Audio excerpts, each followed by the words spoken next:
说事业的苦水，聊聊家庭的经验。男人呐，人生的种种，靠我们一起取暖分享吧。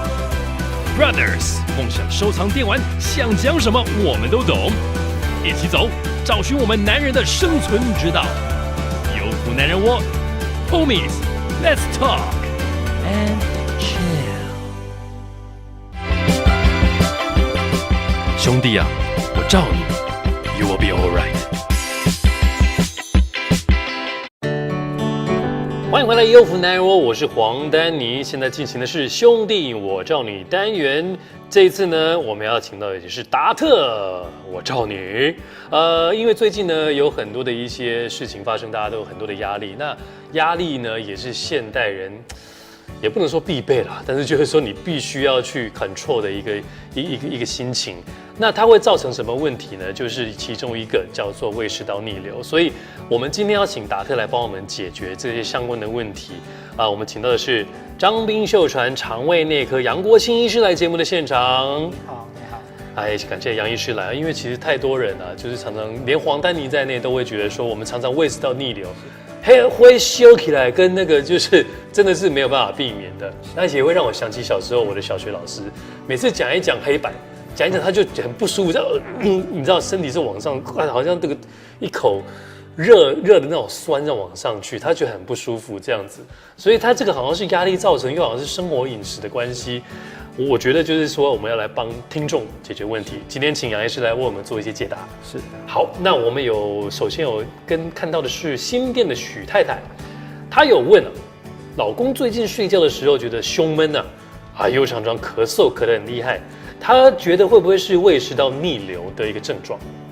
好。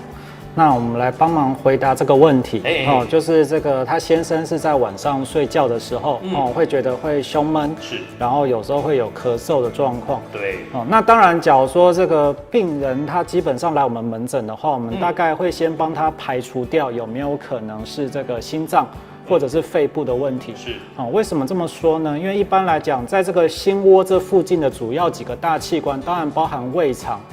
肝胆的部分，那另外还有一个是心脏，是，然后两边还有肺部的部分，是，那其实其他部分相较之下，其实都有可能会有立即性的这个危险像比如说心肌梗塞这个部分。所以要是病人有这些状况，我们可能会先确认说他有没有在抽烟，那他平时的状况是怎么样？是不是只有到晚上睡觉的时候才会有？是要到平躺的时候才会有？还是说其他平常在走楼梯平常在工作其实就会喘不舒服胸闷这些部分？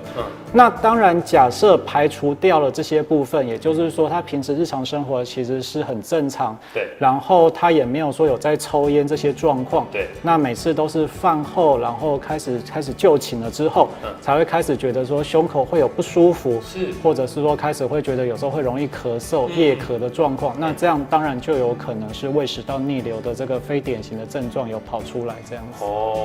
如果说已经像胸闷或咳嗽厉害的话，应该就是要先去咨询医师了嘛，对不对？是，没错。所以像这个新店的许太太觉得说睡觉的时候会胸闷，她可能就是如果排除掉您刚刚所讲的，如果您的先生呢是不抽烟，然后在白天的时候也很正常，是，只不过他压力非常大，到了晚上的时候就会咳嗽，然后胸闷的话，建议就会去来看这个肠胃内科。对，是，那这个还是要请这个许太太您多注意一下那再来，我们还有下一题，来自于宜兰的王先生，他说广告这个广告我们也常看到，就是常说喝咖啡会有胃食道逆流，是真的吗？这个是没有错的，也就是说，因为咖啡里头它是含有这个咖啡因的这个成分，那它会造成胃食道逆流的话，基本上是两个机转，对，一个是说，因为这个部分它本身它的内含物会对这个胃会有刺激，所以它会让胃酸变得相较之下比较多，所以一来它可以增加胃酸的量，是，那二来是说它就是食道跟胃的交接口，我们刚刚提到这个贲门，它其实有个括约肌，一般是你吃东西之后，它会这个松开让食物下去，但是开始搅拌食物的时候，它就会关起来。应该要关起来。对，但要是说你喝了这个咖啡因量比较多的这个饮料的时候，其实这个地方它会打开。真的？对，所以变成说，一来它增加了酸的量，那二来它让这个松弛的情况加重，所以一来一往之间就会加重这个胃食道逆流的情形。啡，可是因为我们喝咖啡有时候就是想要治头痛，那咖啡因就是头痛可以比较不会好。那有些人是重度的这个咖啡中毒，就会喝个3杯4杯。那如果说一般民众的话，您建议会说咖啡要适量，大概多少比较好一天？其实当然我们基本上能够建议，当然越少是越好。那每个人情况不同，但是有几个方式可以试着去。就是降低可能相关会造成胃食道逆流的症状。一个当然就是说，你不要直接空腹喝咖啡。对，因为你直接空腹喝咖啡的话，它直接这个刺激到胃的部分的话，其实会比较不舒服。是。再加上其实空腹的时候，相对胃酸其实也会比较多，这时候一来一往，它的量会更多，造成你的一些症状上的不适。那再者的话，就有些人其实他会去加一些像是牛奶啊这些去中和咖啡因的部分，去中和，不要说让它这个去刺激到胃肠。那当然这个有好处是没错，就是说你相对对胃的刺激比较少，但实际上它的咖啡因的量其实是一样的，就是说对，所以基本上当然还是建议说你的这个咖啡因的量，就是咖啡本身的它的那个浓度还是要稀释一点。那再者就是说，假如你要配牛奶的话，因为其实高油脂类的东西其实会让胃肠的蠕动变得比较慢，然后也比较容易会造成逆流的情况。哇塞！所以其实假如真的要用牛奶，就会建议用这个低脂或者是脱脂的。那这样的话，相较之下，对胃食道逆流会有比较好的预防。那除了喝咖啡，像这一种咖啡因会造成，刚刚有讲到就是牛奶，因为有些人喝咖啡还会加糖。对。那讲到糖的话，比方说像甜点或者是有糖的饮料，台湾人最爱喝这个摇饮的比方说什么黑糖珍珠鲜奶茶。对，或者是鸳鸯奶冻这些东西，其实就是也会造成。对，其实就饮食上面来讲的话，当然最常提到的一个，除了就是咖啡酒以外，那其实包含刚才提到的甜食，然后这个其实我们常说酸甜苦辣嘛，其实包含这个甜，然后酸甜辣其实都有可能。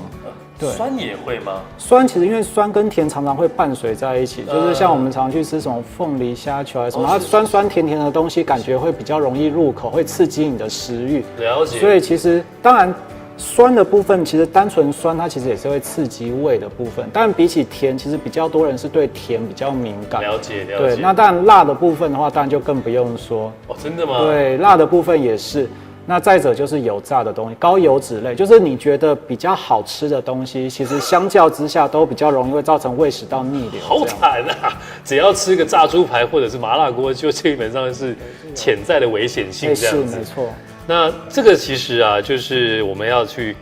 延伸到我们的第3题了。第3题的就是说，南屯的郑先生他要讲啊，胃食道逆流已经很多年的，他像是只要饮食不正常，就像是刚刚所提到的麻辣锅啊，什么是特别多，它就会发作。那请问这个病能够根治吗？那该怎么做嘞？基本上就是说，它其实它没有办法到完全根治，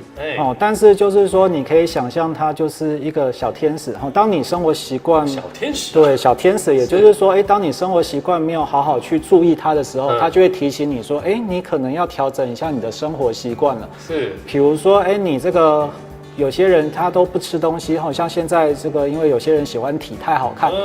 早餐都不吃，对，那这样子其实久了之后，其实胃酸它其实相对还是会去刺激胃，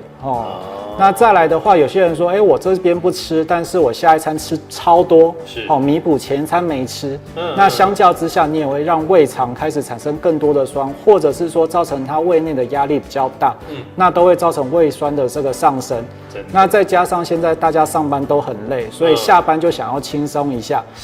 那就会比如说想要抽烟啊、喝酒啊，或者是说大家3、5好友聚在一起的时候，就会开始吃，因为重口味的东西，下班嘛，就是这样才会有味道。热炒、麻辣锅什么的，对，所以这个刺激性的东西，它一来就造成胃酸的增加，二来是造成这个贲门的松弛。那再者就是大家吃完东西之后，很快就去睡觉了。对，那这时候其实你睡觉的时候，相对你时间太靠近，你的这个食物啊，这些都还在胃了，还没消化，所以它相较之下也会就跟着造成逆流的症状产生。了解。所以这个其实就是它没有办法到完全根治，但是你只要生活的细节上面有注意到，其实基本上大部分的患者是可以做到，就是不用药物，就是可以做到很好的控制这样子。了解，就是说这个宵夜要避免，然后就是咖啡喝少一点，然后呢也不要吃太过刺激性的食物，偶尔是 OK 的。因为压力其实很难去解决，因为毕竟说生活啊、小朋友啦、上班这些，甚至现在的这个防疫的一些情景，大家都会压力很大，所以要从这个能够控制的饮食跟生活习惯来去进行这样子。那如果说真的需要到治疗的话，还是要去跟医师去诊断，就要变成是有慢性药的服用吗？目前来讲的话，大概大部分70%的患者，就是说，假如真的有症状，不管是典型或非典型，那其实是可以用药物去做这个控制。那药物的话，基本上的话有分3大类。我们最常用的，当然医生常说的特效药，它主要就是降低胃酸的产生。那要是说患者的反应好的话，甚至可以降低75%胃酸的这个产生。那第2类的话，我们就是有点像是有时候会开胃乳片这一类的药物，它就是类似形成一个保护膜。那一方面避免这个胃去受到刺激，食道去受到刺激；另外一方面，它可以去中和胃酸。那最后一类的话，这个我们有时候会开一些肠胃蠕动剂。也就是说，我们不可能让酸完全不产生出来，所以它有酸出来了，那我们就让肠子蠕动快一点，那酸跟食物赶快下去，那就比较不容易造成逆流。对，那当然这个就是属于这个药物控制的部分。对，那当然有一些部分的患者，他用单纯的药物没有办法控制的话，那我们就是经由内视镜的检查，或者是目前有些其他仪器的检查，可以去知道说到底它是哪个方面，比如说是真的贲门太松弛，或者是说有其他原因，比如说是心因性的或其他原因。那这样有时候当然部分可能需要转介他科。假如说是心因性造成的，那有时候是因为你结构过于松弛去造成的，那这时候其实可以用一些内视镜的手术去把这个部分去做一些调整，这样子。了解，也就是说，刚刚那个杨医师所提到的，不管是哪一个阶段的一个胃食道逆流，可以透过不同的治疗，还是可以过比较正常的生活。是没错。是啊，今天非常谢谢这个肠胃内科杨国兴医师来节目当中聊这么多。那当然了，如果大家喜欢我们的节目，可以上我们的粉丝团优福男人窝，了解更多的资讯，或者是想要听哪位职人的 talking， 可以留言给我们哦。今天非常谢谢杨医师，谢谢。